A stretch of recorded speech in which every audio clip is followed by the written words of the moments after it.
उसको लेकर भी अपडेट सामने आ रहा है। राजस्थान में यहां पर बीएपी के प्रत्याशी जो हैं वो आगे बढ़ते हुए नजर आ रहे हैं। अनिल कटारा यहां से आगे है। पहले भी यहां पर बीएपी के प्रत्याशी थे राजकुमार रोत, लेकिन सांसद बनने के बाद यहां पर यह सीट खाली हो गई थी और जब उपचुनाव हो रहे हैं तो एक बार फिर बीएपी के प्रत्याशी ही यहां से आगे बढ़ते हुए नजर आ रहे हैं।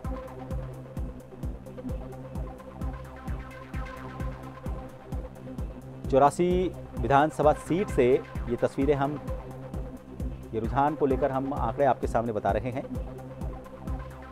यहां पर बीएपी के जो प्रत्याशी हैं अनिल कटारा वो आगे बढ़े हुए नजर आ रहे हैं।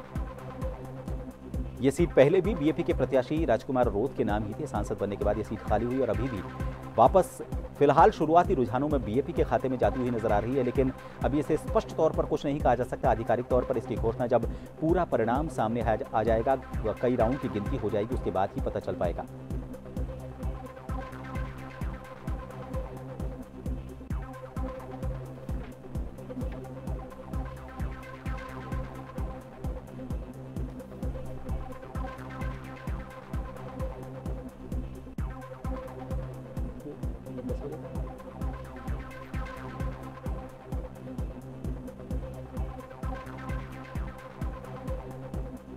राजस्थान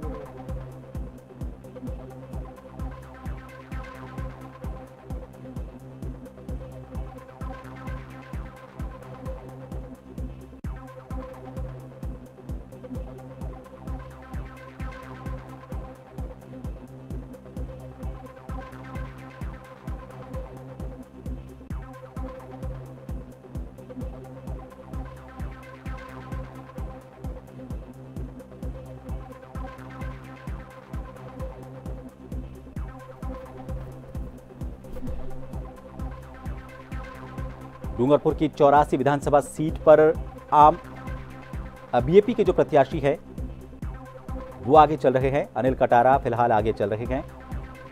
शुरुआती रुझान जो हैं वोटों की जो गिनती हुई है उसमें प्रारंभिक तौर पर बीएपी के प्रत्याशी आगे बढ़ते हुए नजर आ रहे हैं।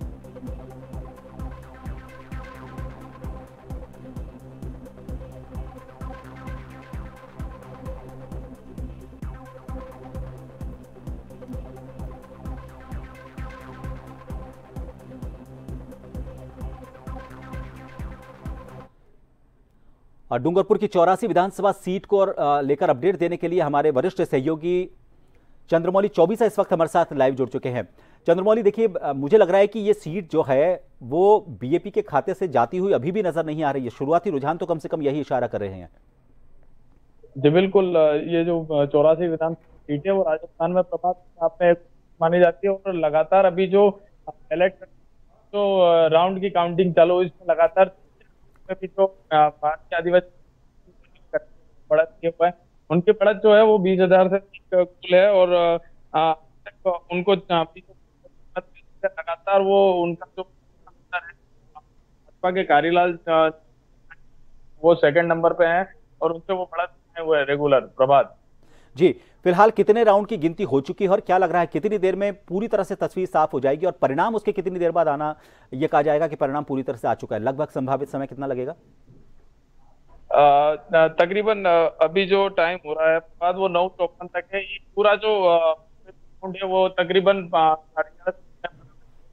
चुनाव परिणाम है वो जनता के सामने होंगे। फिलहाल तो ये उसकी जो होती है चुनाव की और रिजल्ट प्रथम जो 3 होते हैं स्टार्टिंग के वो जो है वो जमीन पर लाकर उसको बयान करती है। 3 राउंड में जो भी है भारतीय आदिवासी पार्टी कटारा है, उन्होंने कारीलाल ननुमा जो ज्यादा 20,000 ज्यादा मतों से उनकी जो अंतर आया हुआ है पे भी आगे चल रहे हैं और जो द्वितीय नंबर पे है वो भारत तो कारीलाल ननुमा है वो आगे अपना स्थान जमाए हुए हैं। बिल्कुल चंद्रमौली, फिलहाल प्रत्याशियों को लेकर बात करें, कहां पर मौजूद हैं? अपने कार्यालय पर मौजूद हैं, घर पर मौजूद हैं या फिर मंदिर में बैठे हुए हैं? प्रत्याशियों की जहां तक बात करें तो प्रत्याशी अभी जो इस परिसर है उसमें ही अंदर एक तो कमरा है बैठे हुए और जो चुनाव के जो परिणाम है उस पर अपनी नजर बनाए हुए उसी देख रहे हैं कि परिणाम कौन आगे चल रहा है, कौन पीछे चल रहा है, क्या बढ़त चल रही है। बिल्कुल आपने सही कहा चंद्रमौली, लेकिन प्रत्याशियों की जो गतिविधियां हैं सुबह सुबह ये होती हैं कि वो सुबह मंदिरों में जाते हैं। फिलहाल बाकी जो प्रत्याशी हैं और शुरुआती जो रुझान हैं वो उनके चेहरे के जो भाव है उनमें उतार चढ़ाव के तौर पर साफ तौर पर नजर आते हैं। सभी प्रत्याशियों की अगर बात करें तो उनमें किस तरह के उनसे शुरुआती तौर पर आपकी बात हुई होगी, वो अपने आप को कितना मजबूत मान रहे हैं प्रत्याशी के तौर पर और आज के परिणाम को लेकर?